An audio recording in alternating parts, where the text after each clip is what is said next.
Character by Samuel Smiles. Manner, Art. Men who toil with their hands, equally with those who do not, may respect themselves and respect one another. It is by their demeanor to each other, in other words, by their manners, that self-respect as well as mutual respect are indicated.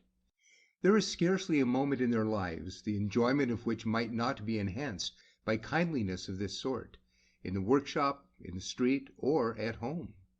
The civil workman will exercise increased power amongst his class, and gradually induce them to imitate him by his persistent steadiness, civility, and kindness.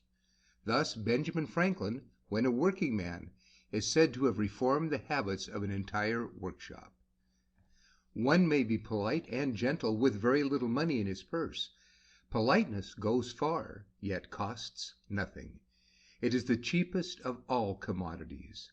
It is the humblest of the fine arts, yet it is so useful and so pleasure-giving that it might almost be ranked amongst the humanities. Every nation may learn something of others, and if there could be one thing more than another that the English working class might afford to copy with advantage from their continental neighbors, it is their politeness. The French and Germans, even of the humblest classes, are gracious in manner, complaisant, cordial, and well-bred.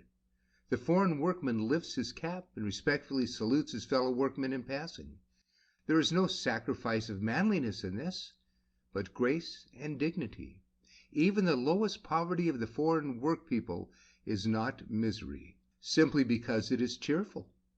Though not receiving one half the income which our working classes do, they do not sink into wretchedness and drown their troubles in drink, but contrive to make the best of life and to enjoy it even amidst poverty. Good taste is a true economist. It may be practiced on small means and sweeten the lot of labor as well as of ease. It is all the more enjoyed, indeed, when associated with industry and the performance of duty. Even the lot of poverty is elevated by taste.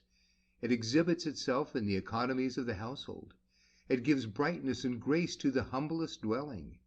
It produces refinement, it engenders goodwill, and creates an atmosphere of cheerfulness. Thus, good taste, associated with kindliness, sympathy, and intelligence, may elevate and adorn even the lowliest lot. The first and best school of manners, as of character, is always the home, where woman is the teacher. The manners of society at large are but the reflex of the manners of our collective homes, neither better nor worse. Yet with all the disadvantages of ungenial homes, men may practice self-culture of manner as of intellect, and learn by good examples to cultivate a graceful and agreeable behavior towards others. Most men are like so many gems in the rough, which need polishing by contact with other and better natures to bring out their full beauty and luster. Some have but one side polished, sufficient only to show the delicate graining of the interior. But to bring out the full qualities of the gem needs the discipline of experience and contact with the best examples of character in the intercourse of daily life. A good deal of the success of manner consists in tact, and it is because women on the whole have greater tact than men they prove its most influential teachers. They have more self-restraint than men and are naturally more gracious and polite. They possess an intuitive quickness and readiness of action, have a keener insight into character, and exhibit greater discrimination and address. In matters of social detail, aptness and dexterity come to them like nature, and hence well-mannered men usually receive their best culture by mixing in the society of gentle and adroit women. Tact is an intuitive art of manner which carries one through a difficulty better than either talent or knowledge. Talent, says a public writer, is power. Tact is skill. Talent is weight. Tact is momentum. Talent knows what to do. Tact knows how to do it. Talent makes a man respectable. Tact makes him respected. Talent is wealth. Tact is ready money. The difference between a man of quick tact and of no tact whatever was exemplified in an interview which once took place between Lord Palmerston and Mr. Baynes, the sculptor.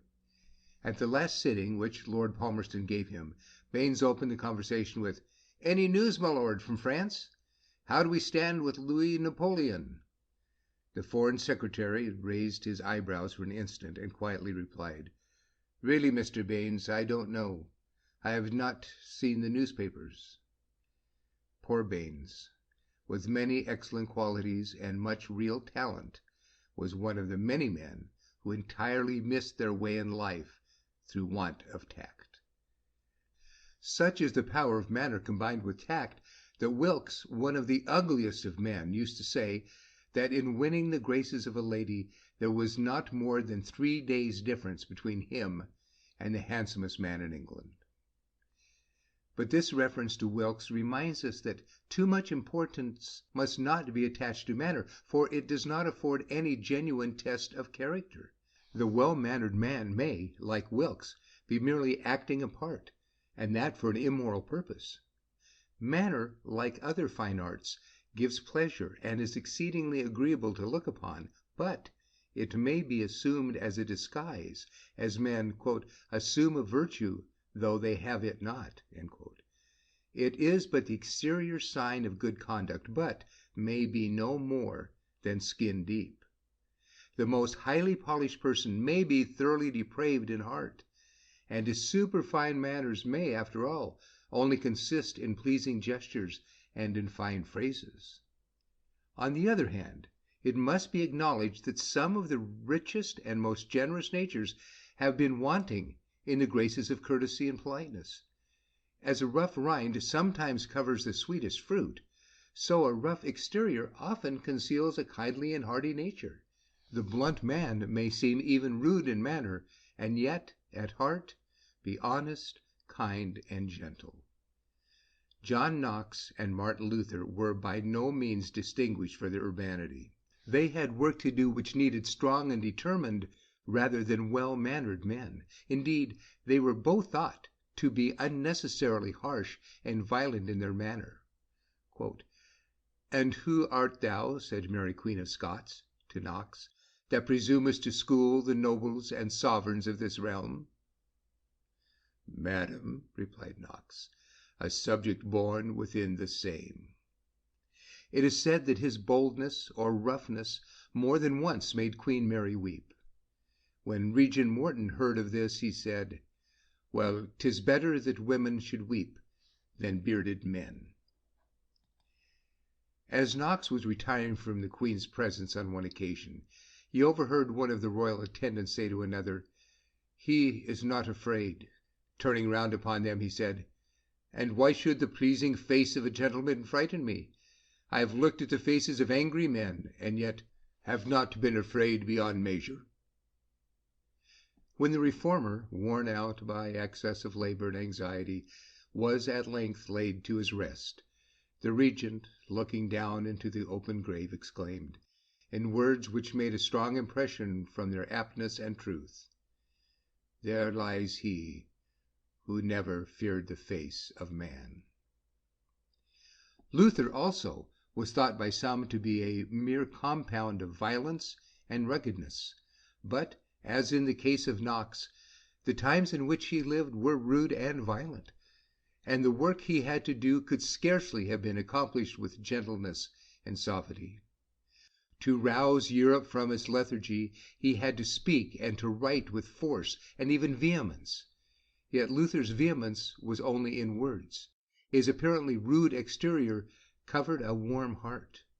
In private life he was gentle, loving, and affectionate.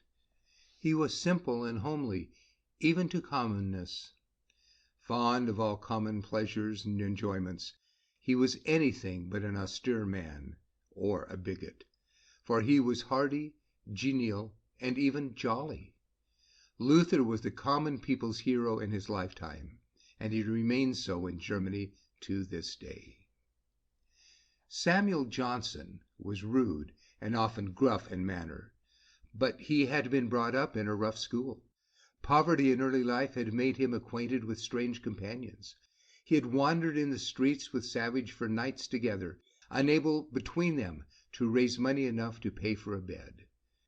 When his indomitable courage and industry at length secured for him a footing in society, he still bore upon him the scars of his early sorrows and struggles. He was by nature strong and robust, and his experience made him unaccommodating and self-asserting.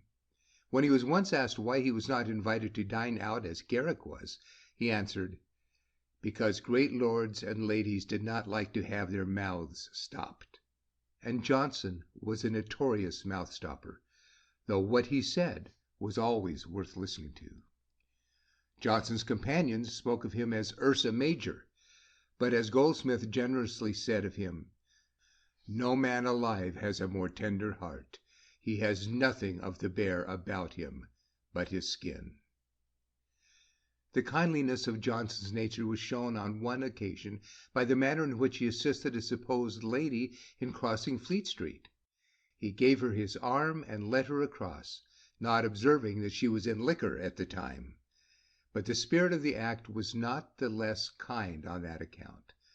On the other hand, the conduct of the bookseller on whom Johnson once called to solicit employment, and who, regarding his athletic but uncouth person, told him he had better "go buy a porter's knot and carry trunks," in howsoever bland tones the advice might have been communicated, was simply brutal. While capacious of manner, and the habit of disputing and contradicting everything said is chilling and repulsive, the opposite habit of assenting to and sympathizing with every statement made or emotion expressed is almost equally disagreeable. It is unmanly and is felt to be dishonest. It may seem difficult, says Richard Sharp, to steer always between bluntness and plain dealing, between giving merited praise and lavishing indiscriminate flattery. But it is very easy, good humor, kind-heartedness, and perfect simplicity being all that are requisite to do what is right in the right way. At the same time, many are unpolite, not because they mean to be so, but because they are awkward and perhaps know no better. Thus, when Gibbon had published the second and third volumes of his Decline and Fall, the Duke of Cumberland met him one day and accosted him with, "How do you do, Mr. Gibbon? I see you are always at it in the old way. Scribble, scribble, scribble." The Duke probably intended to pay the author a compliment, but did not know how better to do it than in this blunt and apparently rude way. Again, many persons are thought to be stiff, reserved, and proud when they are only shy. Shyness is characteristic of most people of Teutonic race. It has been styled the English mania, but it pervades, to a greater or less degree, all the northern nations. The ordinary Englishman, when he travels abroad, carries his shyness with him. He is stiff, awkward, ungraceful, undemonstrative, and apparently unsympathetic. And though he may assume a brusqueness of manner, the shyness is there and cannot be wholly concealed. The naturally graceful and intensely social French cannot understand such a character, and the Englishman is their standing joke, the subject of their most ludicrous caricatures. George Sand attributes the rigidity of the natives of Albion to a stock of solide britannique, which they carry about with them, that renders them impassive under all circumstances, and, "as impervious to the atmosphere of the regions they traverse as a mouse in the center of an exhausted receiver." End of section 31.